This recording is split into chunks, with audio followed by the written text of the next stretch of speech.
Geek Out! Hey, welcome to another installment of From Geek Out with Love. I'm Sam. I'm Jake. I'm Rich. I'm Garrett. And this week, we're going to be talking about, really, I would say unequivocally, the best James Bond film from the 70s. I know Garrett will not take that stance. And also the best, the best, one of the best, certainly not my favorite, but probably a close second from the entire Roger Moore era. We're talking about 1977's The Spy Who Loved Me. Oh, yeah!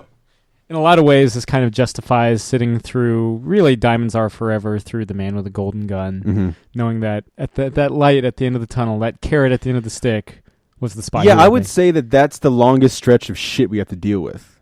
You know what I mean? Because I would say justifying is a good way to talk about it. Because in the religious context, man may be justified by faith alone, but the director of this film, after committing his sins and you only live twice, was justified here. Oh yeah. Lewis Gilbert comes back for more. That's right. It's the same movie in broad strokes, but so much better executed. Well, a lot of Lewis Gilbert's films, like he does a trilogy of Bond films. He does You Only Live Twice, he does The Spy Who Loved Me, and he does Moonraker, and they're all slight retreads in different ways. Obviously, this one is like You Only Live Twice, and like you were insinuating, it's like him pitting East against West, this time with submarines instead of spaceships, whereas Moonraker is like, let's not create an underwater dynasty, let's create an outer space dynasty. So I think, Although, you really can't beat the underwater dynasty in the Legion of Doom headquarters. Yeah. Fantastic. Yeah, the Darth Vader head in the swamp. Yeah, totally. Black Manta, even. Yeah. Yeah. But, no, I mean, it's my favorite Roger Moore movie, and, like, I swear to God, on some days, it's my favorite James Bond movie, because, like, it is the most fun in a good way that Roger Moore has. Like, For Your Eyes Only is fantastic, but it's not really a Roger Moore movie. Like, this fits Roger Moore. Like, because he's not, like... And I love For Your Eyes Only, but, like, that's more of, like, the cold-blooded kind of, like, a little turn on Roger Moore, where this is, like, he's having fun. You get Jaws. The best Jaws that you're going to get is in this one. Better than Jaws the Revenge. Yeah. The first DVD I ever owned was Jaws 4, The Revenge, where the end of that movie is the same as The Little Mermaid. No, I mean it's my favorite James Bond theme of all time. Really? Nobody does it better. Yeah, I think it's fucking just the best. Just the melody. Nominated for Best Original Song. Yeah, Carly Simon, just fantastic. It's so well done. And which she has since confirmed is written about Warren Beatty. Oh, well, at least a verse of it. Interesting. You're talking about that other song. Oh, You're So Vain. Shit. Yeah. That's right, because Warren Beatty was never a spy that we know of. Yeah, who knows? Get two songs? That's how vain he was? Yeah. He's so vain, he thought that the song that didn't even mention him was about him. Yeah, exactly. Nobody does it better than you, Warren Beatty. Give the rights back to Dick Tracy, you geriatric fuck. Let somebody else play in that sandbox. God damn it. Or make the movie, for fucking crying out loud. Yeah. God damn it. That fucking safety net, or what was that movie where he's like Howard Hughes? Oh, I don't know. Okay, he did a movie where he's Howard Hughes. Oh, really? Yeah. Interesting. I'll have to watch that. I like Howard Hughes.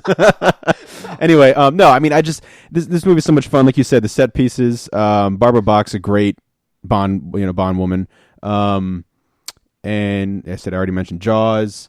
Also, you get him in the commander uniform, which is always fucking cool. Only time that Roger Moore does it, I think it's the last time we see Bond in his Navy outfit, unless maybe it's Pierce. I think Pierce might. He does it in Tomorrow Never Dies. You're right. Yeah, and but I mean, which it deals with water as well. But no, I mean I like that look. The end is a great action piece.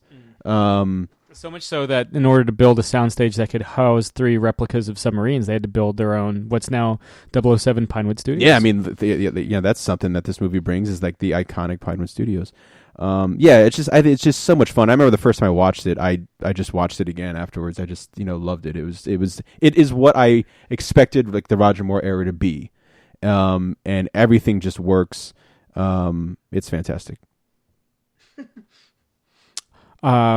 Rich, I think you are our biggest Roger Moore critic. What is your stance, kind of overall, like in broad strokes, on The Spy Who Loved Me? I mean, I love this movie.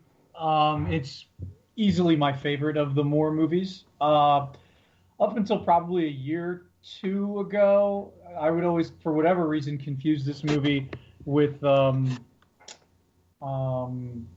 Your Eyes Only, and I don't. Well, it's because of the two best Roger Moore ones by far. Pardon me? Because those are the two best Roger Moore ones. Oh yeah, without question. I mean, but for a long time, I would just, if I saw Roger Moore on TV, I'd pretty much just turn it off. Rewatching this over the last week or so, I remembered how much I really, really liked this movie, and then when Tomorrow Never Dies was on TV the other day, it reminded me of why I don't enjoy that movie as much, because you could make an argument that so many elements of that movie are right out of this movie right here. Yeah. I mean, Moore is comfortable. The car chase scene is wildly entertaining from the moment it starts until he's, flying or sailing the car submarine underwater and shooting missiles at the helicopter, and then all the other swimmers come after him. And I'm like the biggest gadget, gimmicky detractor that you're going to find, but for whatever reason, I'm highly entertained by that. It's the best gadget he had, in his entire run was the Lotus. Yeah, that's also my favorite Bond car. I love the Lotus. Like, it just, and that whole scene is a great example of it, where, here comes Bond flying into the water, and then he like shoots that rocket up that blows the helicopter up right on top of him, and then they just kind of, have a nice little stroll out of the water. Yeah, it's you're right. That car chase is one of my favorites. Yeah, and just the chemistry between Roger Moore and Barbara Bach. You can get some great set pieces as well. Like they go to Egypt, right? They have the whole piece there. I mean, it's just it's fun. It's just fucking fun, man. Yeah, you were saying I thought you could make the argument that she's the best of his Bond women. Yeah. Well, she's the most interesting. Well, no, but she's the most interesting. Like, and she can kick ass. Jane Seymour's great, but Barbara Bach can fucking hold her own and kick ass. Although, like, she's ready to kill Bond at the end, and he like pops off the champagne, and she's like, "Joe, fucking just kidding." Oh, also, fuck, just the opening of this movie. This opening of this movie is one of the best stunts of all time. Where what is it? I Need You, James, and he's like, "So does England," and he goes off and has the kind of the ski chase, and then jumps off the cliff, and then opens up his parachute, which was reportedly suggested. Yeah, it was suggested by Lazenby. Yeah, well, he quit, so fuck him. No, I mean that's nice. That's good. No, and then it opens up in the Union Jack, and he has the great kind of opening into the theme. But one of the things is the stuntman talked about how fucking dangerous that stunt was. Yeah. And he was excited that he was going to play James Bond, because I think he was American. So represent. And he is going down, he jumps off, opens up, well, he has to get rid of the skis, right? So he and this shot is in the movie. The skis come flying off. He opens the parachute, and then you'll see one of the skis lands on the parachute. And if it had landed differently, it would have punctured the parachute and killed him. And luckily, it landed flat, or like he gets near it. I can't remember exactly how it goes down, but it's the shot they used. They said when he landed, his face was like green. He was like, "Holy shit, I'm James!" But he was like, also like, "I'm James Bond." Yeah, I mean, I think that's still, in terms of people talking about greatest stunts, that's still one of the, greatest stunts, definitely in James Bond, but I think people still talk about one of the great stunts in movie history. Apparently people were cheering in the fucking seats. Oh, cool, yeah. When that... especially when the Union Jack opens. I mean, they got to be like, fuck, yeah! Yeah, British audiences, reportedly went wild. That's cool. When that Union Jack shows how up. do you not go wild for that scene? Yeah. Though? I mean, it's just amazing. Mm-hmm. What would... Now, Garrett, to as a kind of a counterpoint to Rich, you're our biggest Roger Moore aficionado. What is it, though? Again, this isn't your favorite of the Roger Moore outings, but we'll get to that later. What is your kind of overview on The Spy Who Loved Me? If I had to, if pressed, I will admit, if completely cornered, that this is probably the better movie. The Moonraker will always have a special place in my heart, and we'll get to that when we get to that. But I mean, just this film is what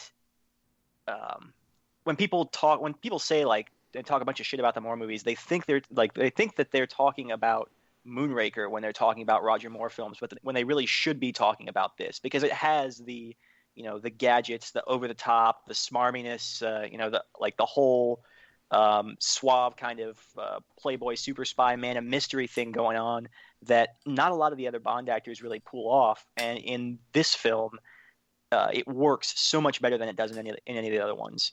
And I think a lot of that was partially because, if you look at, we talked a lot in, and I'm blanking on the first Moore movie because I'm stupid. Live and Let Die. We talked about when we were talking about Live and Let Die that that's kind of the there's a lot of aspects in that are sort of seem to be written or shot for Connery, and I think this is the first one where they really just say, fuck it, Roger Moore is not Sean Connery, and let's make a Roger Moore movie. And I think that it was a good decision, and it really pays off. That's a good point. Yeah, I could see that. Well, no, and that was, you present a good point, because this was the first film, so I think this is kind of lost on us because this movie had been out for almost a decade when each of us were born. In the case of Garrett, it was out, and I guess Rich too. It was out for about a decade when you guys had been born. This is the film that saved the James Bond cinematic franchise. Yep. Yeah. The Man with the Golden Gun turns a profit, but it's the lowest grossing Bond film in history at that time. Almost, and will be for almost 15 years, for exactly 15 years. It's the worst critically received, potentially until like A View to a Kill. So over a decade there. Harry Saltzman's, he had invested heavily in Technicolor. Technicolor dies basically in the 70s, and so he sells his stake in Bond to stay, for his own personal, to not go bankrupt himself. There was just a lot, like, at that point, it's like, is Bond outdated? Is this done? And so they decide to go as big as they fucking can. They originally try to get Guy Hamilton, who had directed Goldfinger, Diamonds Are Forever, Live and Let Die, Man with the Golden Gun. Even though Man with the Golden Gun fucking sucks, they try to get him back, and he turns it down so he can do Superman the movie, though he ends up passing on that too. Thank God. Imagine what that would be. Somehow. No Cellophane S. Well, that's Superman 2. That's 2, you're right. Yeah. Though I guess at the time it was all the same fucking script. Yeah, they're filming at the same time. Yeah. So they bring in Lewis Gilbert, who had directed You Only Live Twice. And he was like, why do we keep writing these movies as if they're for, like, Sean Connery? Smart man. Like, so let's make a movie that plays to Roger Moore's strengths. Let's make him the playboy. Let's make him charming and kind of a humorous figure. Yeah, and isn't it funny that those movies are always the best movies for those actors, and they write for the fucking actor? Yeah. Isn't that funny? It's like they always do that. They always forget, who they're working with. Yeah. So also, it's funny too. Like when they have they play the Lawrence of Arabia theme. Yes. Yeah, when he's in Egypt. Yeah, I always thought that was weird. Well, like I said, I'm pretty sure that's the first time. I'm pretty sure I heard the Lawrence of Arabia theme in The Spy Who Loved Me before I ever heard or saw Lawrence of Arabia. I wouldn't be surprised. So I was like, what the fuck is this doing in here? Well, I mean, they kind of do that for the remainder of, like, the Roger Moore era. Like, there's there's stuff that plays incidentally in, not incidentally, but they play in the next film, Moonraker. Don't they all, which Roger Moore movie is it that they do the Close Encounters? That's Moonraker. Is it Moonraker? Any sci-fi theme they can get, they're like that makes sense. That makes sense. That was a nice little so much better for it. Yeah. I will save it, but one of my all-time favorite just single Roger Moore moment is in Moonraker. And I'll leave it at that. Oh. Tease, motherfucker! But they bring back the globetrotting aspect because, like, Man with the Golden Gun, he's mainly, like, in Thailand. He's almost, and he goes to Macau and stuff. And I guess he's supposed to go to Beirut, but that's clearly just, like, a set in London. Whereas this, they film on location all over, like, Sardinia. They film in Egypt. There's that opener, which, is presumably Austria. It's certainly somewhere that is fucking cold. So they're swinging for the fences with this one because they're like, if this doesn't do it, then this is it. And thankfully the film ends up all the better for it because it really is like one of, again, it's my favorite Bond film from the 70s, and it's very nearly my favorite Bond film from the entire Roger Moore era. Like, absolutely. Mm-hmm. I wouldn't go as far to No, go ahead. I wouldn't go as far to say that the Lotus or Carly Simon's Nobody Does It Better, which is the first Bond theme not titled after the film, because they had courted different songs like Mr. Kiss Kiss Bang Bang for Thunderball, or We Have All the Time in the World for that motherfucker on Majesty's Secret Service. But they refused to make it the title track because they thought it would confuse audiences, because apparently they think we're dumb, and in their defense, we probably are. Yeah. Well, they have the nice little rhyme in there. They throw The Spy Who Loved Me in there. Yeah. So. Keeping all my secrets safe tonight. But that's Nobody Does It Better. That was the guy trapped in our basement.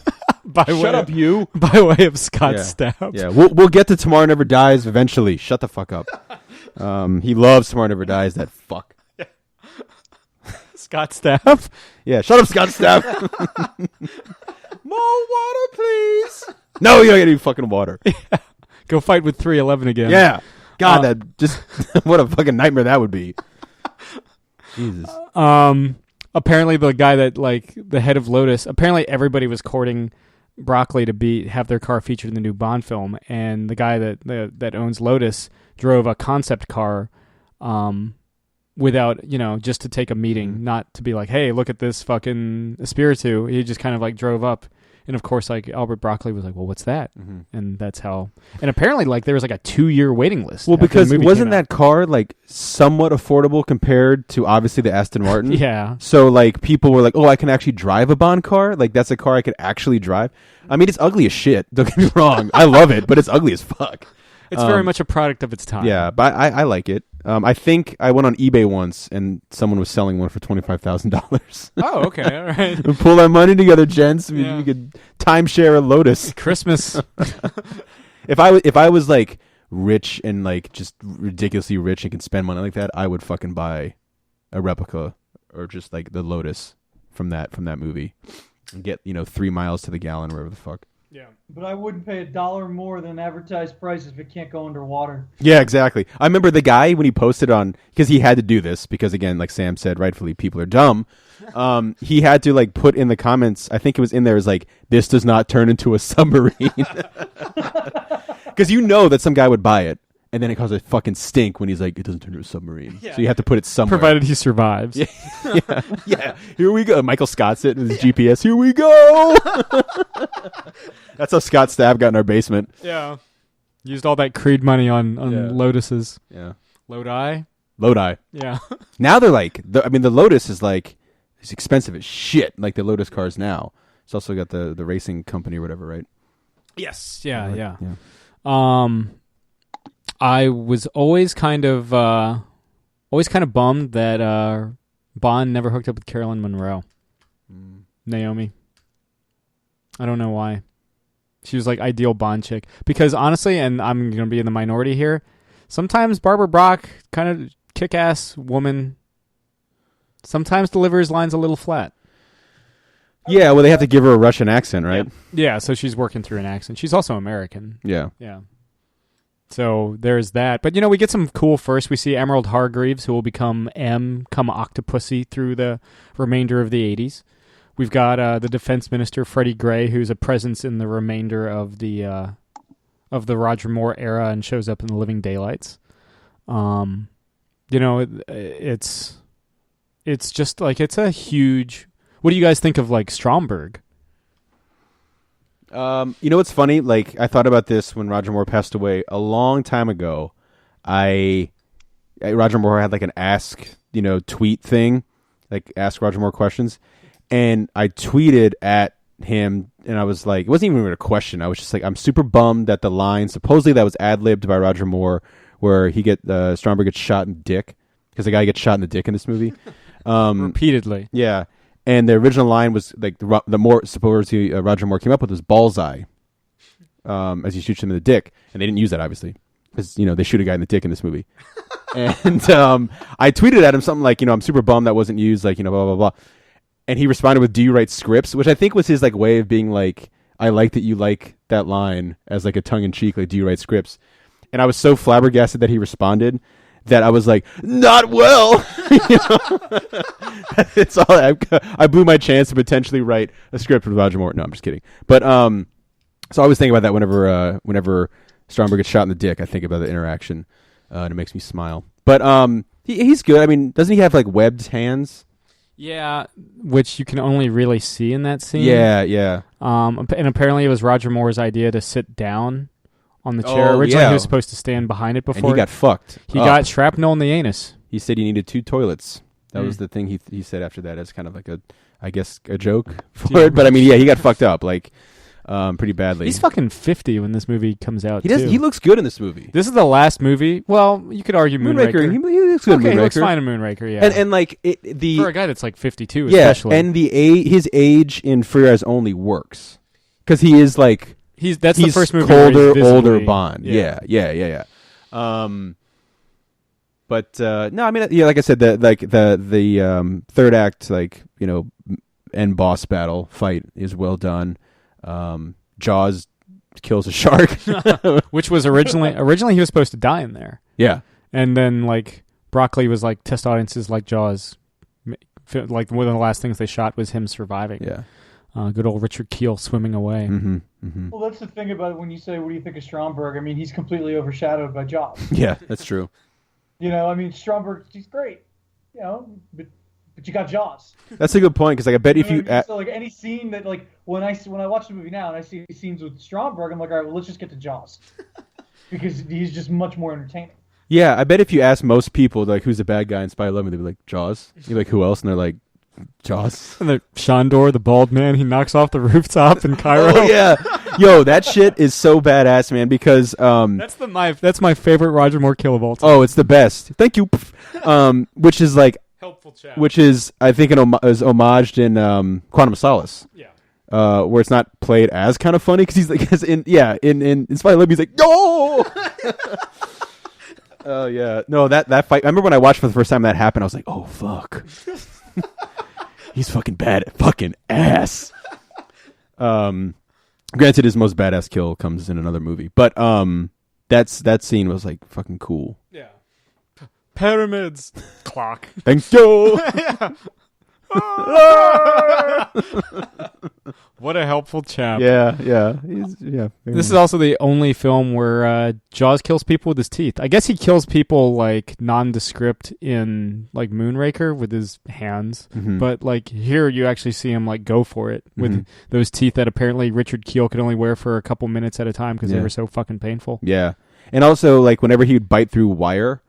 Is this the one where he bites through the wire, the cable? Nah, he bites. That's Moonraker. This one he bites through like a chain. Oh, okay. Because I remember the wire is black licorice. Yeah, for the cable cars. Yeah. But no, Jaws. I mean, he deserves his place in the great Bond villains. I mean, he's one of my favorites. Even goofy Moonraker Jaws. I love Jaws. Certainly over Christoph Waltz Blofeld.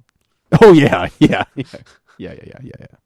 So where do you think? Speaking of Jaws, though, I mean, this is a film like again where like there's so much iconic stuff. You know, I think we've run through most of it by now. But you know, the Lotus Jaws. You know, the kind of nondescript mastermind villain. You know, this is kind of when you're thinking of what the Bond formula is. This is what you're thinking of. You know, there's films and TV shows and video games and whatever that have been made that like entire genres of work that would not have happened had this film not been made.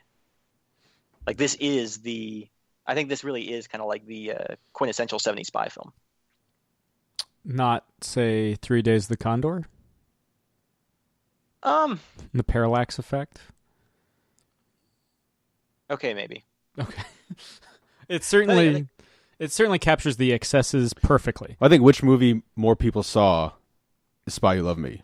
It's the third highest grossing movie of 1977. I think that would still stand. Like that's a movie that more people would have seen and would have like lost their shit over. Here's the thing, you know what movies 1 and 2 from 1977 are? Star Wars. Yes. Close Encounters of the Third Kind. No. Close Encounters of the Third Kind. It's number 2 is that's 75. 77 is the number 2 is Smoking the Bandit. Oh, fuck you. Talk about that shit on this podcast. Thirsty, dummy. Come on, eastbound and down. Oh, there's Scott Stapp again. Oh, yeah. Sings all the hits. Oh, man. We have a Scott Stapp Danzig podcast. Yeah.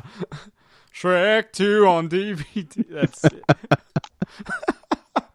All right, now let's flip the script a bit. What do you think does not work the most, or what sticks out for you in this film? I'm bad at looking at things I don't like in movies I love. Oh shit. Okay. Someone else go. I will lead. Yeah, lead. I gotta think. I love it. It's goofy as hell, Uh-huh. but it does take me out quite a bit. It's listed on the soundtrack as Bond 77, Disco Bond. Oh yeah. Okay, that's fair. And they play that shit twice, by the way. They play it when they play it like, they go for it, don't they? Is this the no? They play it like 3 I'm sorry, fucking I'm times. thinking- They play it when he's skiing. Uh-huh. They play it the first part of the car chase, and then they play it when the car is underwater. They're just like, in case you missed it like 5 minutes ago. I guess it's not like, I mean, this is kind of like reaching for it, but like, because how else was the movie supposed to end? But like I do like the idea of like Bond killed Barbara Bach's lover, Who screen tested for Bond on 5 separate occasions. Oh wow. Okay. Well, then he gets killed in the Bond movie. And so like when they had this whole thing, she finds out. Yeah. She's like, when this mission's over, I'm gonna kill you. I was like, that's fucking cool. Like that doesn't happen a lot, in Bond movies. Like, shit. And like I said, like the whole thing is like he pops the cork of the champagne, and she laughs, and they fuck. Is this the one who's like keeping the British end up? Oh yeah. Yeah. That's exactly it. Yeah. That's the last line. Yeah. Moore has like the best last lines of any Bond. And the next one is the best of all time. Well, he doesn't Hint, deliver hint. that last one. Oh yeah, that's true. But his Bond era of Bond, thank you, is the best of all time. But yeah, keeping the British end up, sir. And then we get the greatest cover of Nobody Does It Better, the Sailor version. Which, do you guys know what we're talking about? Like when the movie ends, nobody does it better. The rest. Nobody does it half as good as you, baby. You're the best. And it goes, bam, dun, and it goes right back into Carly Simon, and it's like breaks your neck with how like it changes. And I guess, do they have that on the soundtrack? No, they don't have. Okay, I've been looking. Damn. Okay, well that's like the coolest. I love that shit at the end of the movie. But I mean, I'm trying to find like actual like real stupid things in the movie. I don't know. What do you guys got? I mean, that was what I had. But... In terms of like things you didn't think worked. Well, yeah, 'cause, I mean, like it's not even just that he pops the champagne and like they go in there. She pulls out the gun and has it on, and at that point he's like, pop the champagne and it's all good. Like, yeah, she is absolutely 100% ready to kill him, and then he just like gives her that grin, and she's like, "Oh, James." Yeah, exactly. I mean, like the neat wrap up. Yeah. And then they hump. And then they do it. That's yes.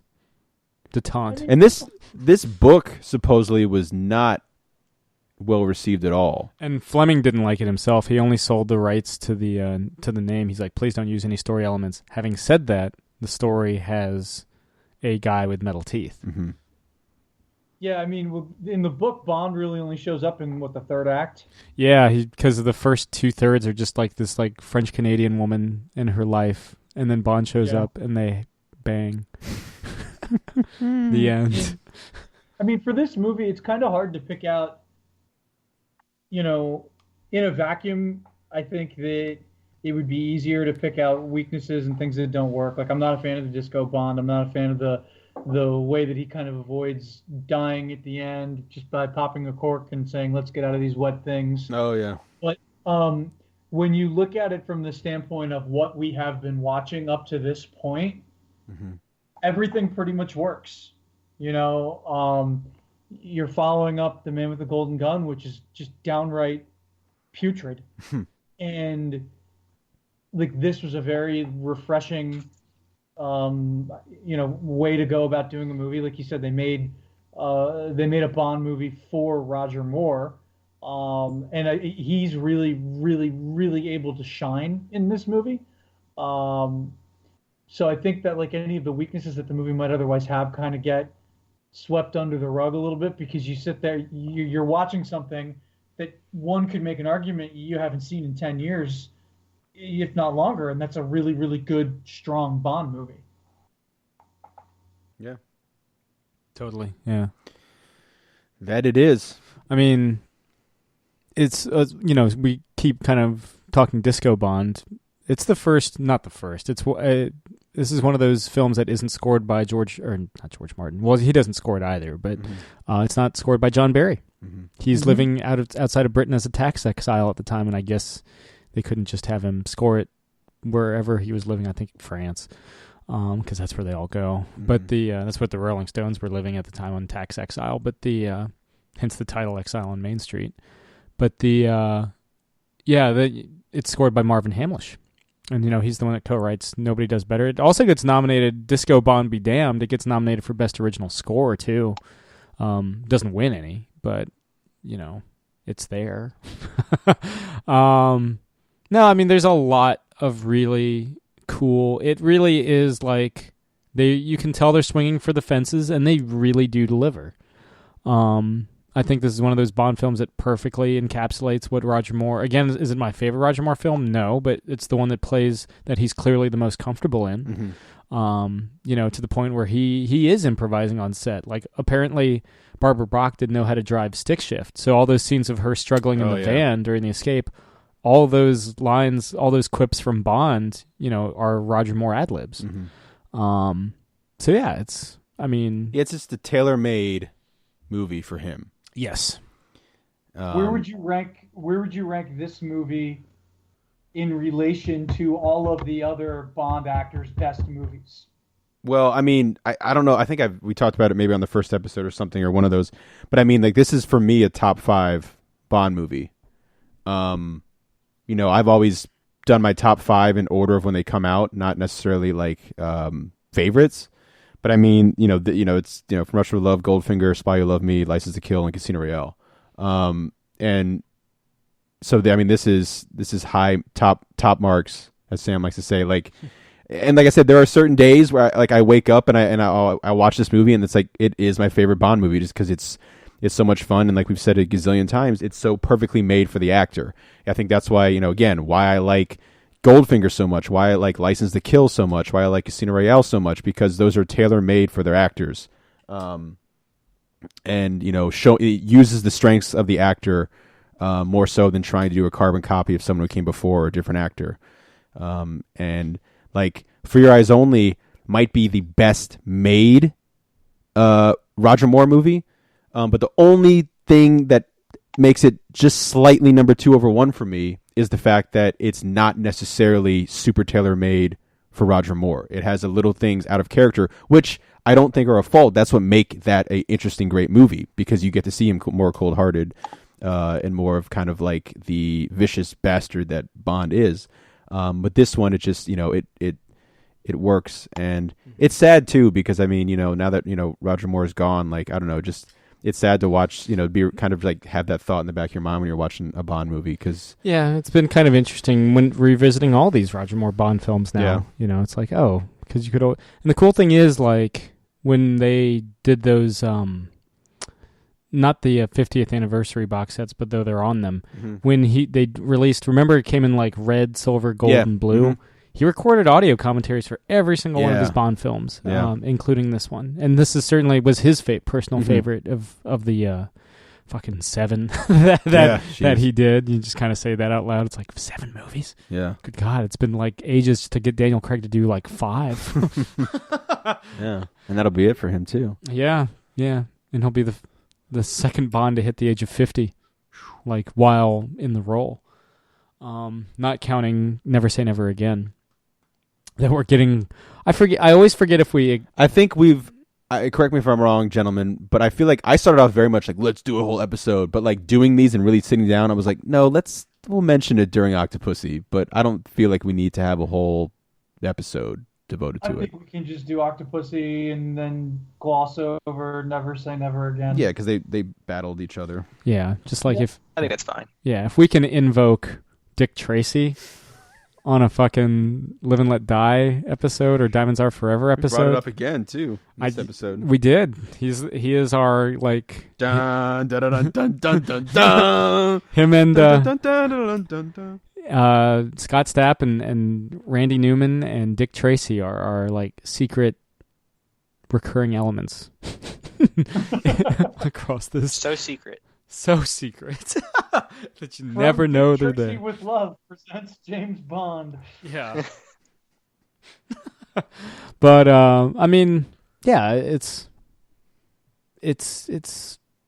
got a car chase. It's got a ski chase. So the 5 films that Michael Billington fucking screen tested for, he screen tests for On Her Majesty's Secret Service. Doesn't get it. He screen tests for Live and Let Die. Doesn't get it. Mm-hmm. He screen tests for Your Eyes Only because Roger's only contracted for 3 movies. This is technically the last film on his final contract, or on his first contract, and he negotiates every movie case by case, and there was a bit of pushback with For Your Eyes Only, so he doesn't do that. He also screen tests for Diamonds Are Forever before they can confirm that Sean Connery's come back, and he screen tests for Octopussy because Roger Moore was like, 50 fucking 6, and he's like, I don't know, but so he has screen tested for Bond more than any other actor. Dang.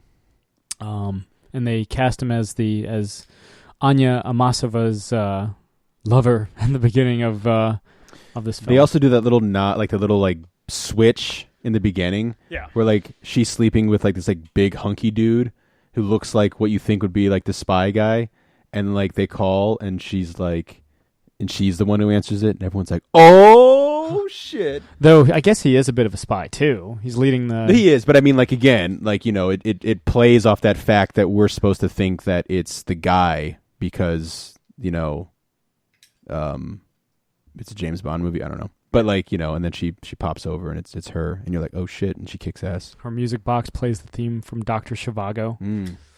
That's another... So this is full of the little... Well, by full, I mean... Two. There's some classical music while Stromberg is watching a chick get eaten by a shark. Yeah. Just nice, nice. And those 2 guys that get blown up in the helicopter, they're like, we survived, and then they do not. Yeah. They're like, ha ha ha. They're shaking hands. Yeah. Yeah. So now any parting thoughts on The Spy Who Loved Me before we wrap this one?